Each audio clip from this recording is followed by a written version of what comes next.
Hello, and welcome to the College of Education and Health Professions. I'm Dr. Rodriguez, one of the academic advisors in this college, and in this short video, I'll give you some important information that will help you plan your first college schedule.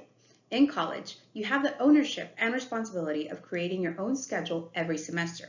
However, we are here to advise you along the way so that you stay within your degree plan and optimize your plan based on your interests and career plans.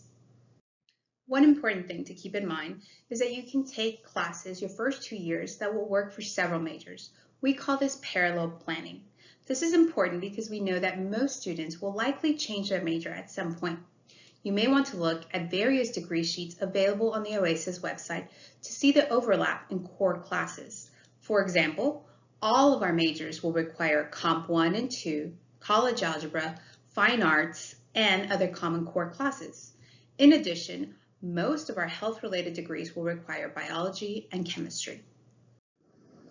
A lot of our students bring in credit from AP or IB tests and dual credit or transfer credit done through a community college or other institution. If you are not one of those students, that's okay. However, if you are, know that you do not have to enroll in a class if you already have credit for it. Make sure you send all official AP and IB scores to our Office of the Registrar and also send in official transcripts from the community college or university for any dual credit or transfer credit once grades have posted. It's important that you all tell us about all the credit that you're expecting. You will have a chance to do this and list everything in the online pre-advising form you will have to complete before our one-on-one advising. During advising, we will help you decipher if the credit that you have can be used for your degree, and if so, where. Hours. Hours may be a new term for you, but you'll quickly get used to it. Some use hours interchangeably with credits or units. Most classes are worth 3 hours. When planning your fall schedule, we recommend you plan for 12 to 15 hours. In future semesters, we may recommend that you enroll in 15 or more hours. However, we want you to get through the college transition first before challenging yourself with a heavier course load. Most scholarships and financial aid require at least 12 hours, which is considered full-time status. If you have another scholarship, such as this Arkansas Challenge Scholarship, you may need more hours next semester. Be sure that you know how many hours you are required to enroll in to keep your scholarship and financial aid. If you are unsure, you can contact those respective offices to verify.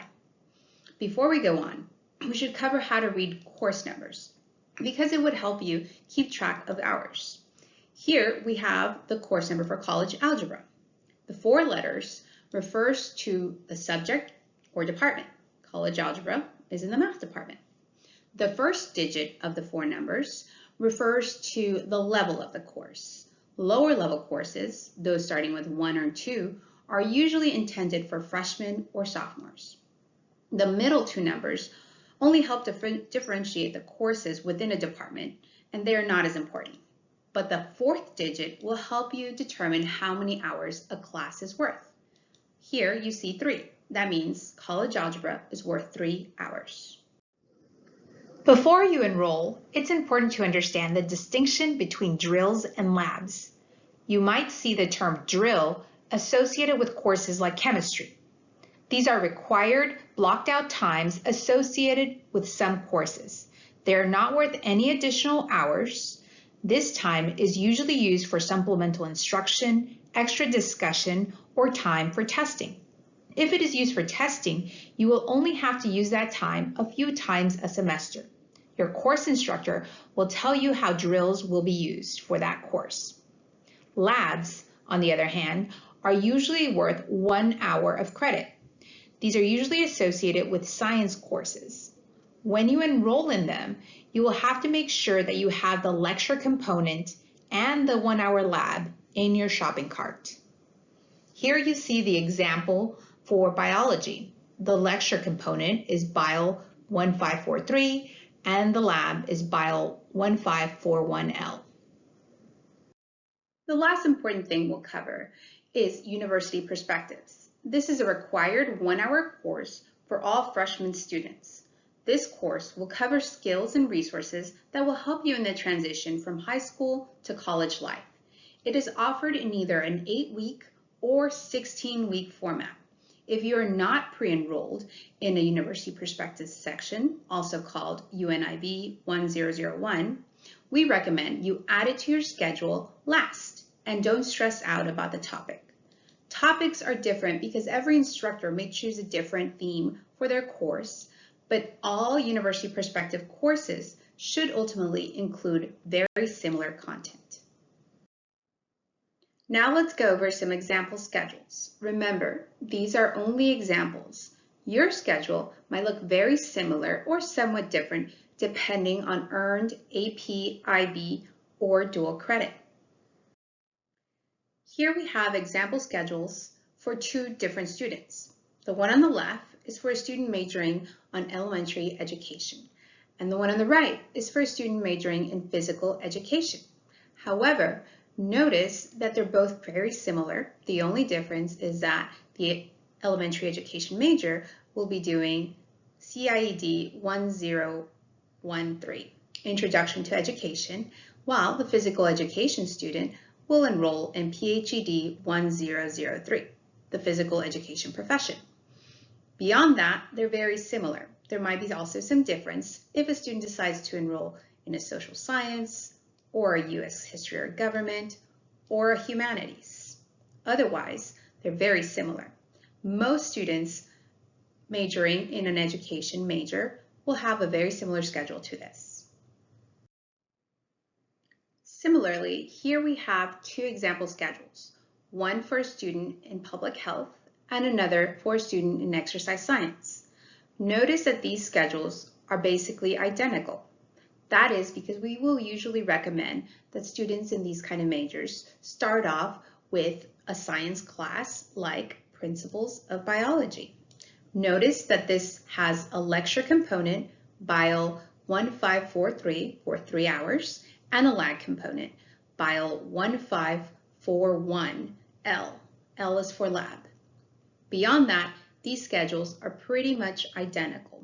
Again, there might be some difference if a student chooses to do a social science, or history or government, or fine arts in this slot. Here we have two example schedules for pre-nursing students. We want to highlight one particular difference here. Your advisor will talk to you about the possibility of doubling up on sciences during your first semester at the U of A as a pre-nursing student. On the left, you see a schedule for a student that decided to only take one science their first semester. And on the right, you see a schedule for a student that decided to double up on their sciences during their first semester. Let's count their hours. For the student taking one science, they will be taking 3 hours of English, 3 hours of college algebra, 3 hours of lecture for chemistry, 1 hour of lab, 3 hours for any of these that they choose, and 1 hour for University Perspectives, for a total of 14 hours. For the student that decided to double up, they will be taking 3 hours of lecture for chemistry, 1 hour for lab, 3 hours for biology lecture, 1 hour for biology lab, 3 hours for any of these that they decided to take, and 1 hour for University Perspectives. That's a total of 12 hours. While it seems like they're not taking as many hours, this is because juggling 2 lab components in one semester can be somewhat challenging.